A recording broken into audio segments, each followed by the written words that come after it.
అచ్చ తెలుగు వంట గోంగూర పులుసు అందరికీ తెలిసిందే, కానీ నేను ఎలా ప్రిపేర్ చేశానో చూసేయండి. ముందుగా కుక్కర్లో గోంగూర ఆకు తరుగు, కడిగినటువంటి పచ్చిశనగపప్పు, సాంబార్ ఉల్లి, పచ్చిమిర్చి, 1/2 లీటర్ నీళ్లు, పసుపు వేసి కలిపి మూత పెట్టి 3 విజిల్స్ వచ్చే వరకు హై ఫ్లేమ్ మీద ఉడికించండి. మరో గిన్నెలో 1 టీ స్పూన్ నూనె, 1 టీ స్పూన్ మెంతులు, 1 టీ స్పూన్ ఆవాలు వేసి మీడియం ఫ్లేమ్ మీద వేగుతుండగా 3 ఎండుమిర్చి చేర్చి ఎర్రబడే వరకు వేపి మిక్సీ జార్లో వేసి మెత్తగా పొడి చేయండి.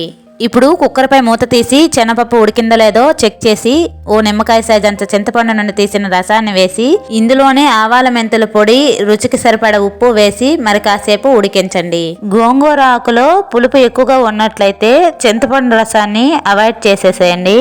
ఇప్పుడు ఉడికిన గోంగూర పులుసులో వేయించిన పోపును వేసి కలిపి స్టవ్ ఆఫ్ చేసి సర్వింగ్ బౌల్లో సర్వ్ చేసుకోవడమే. ఈ రసంని మీరెలా ప్రిపేర్ చేస్తారో నాతో షేర్ చేసుకోండి.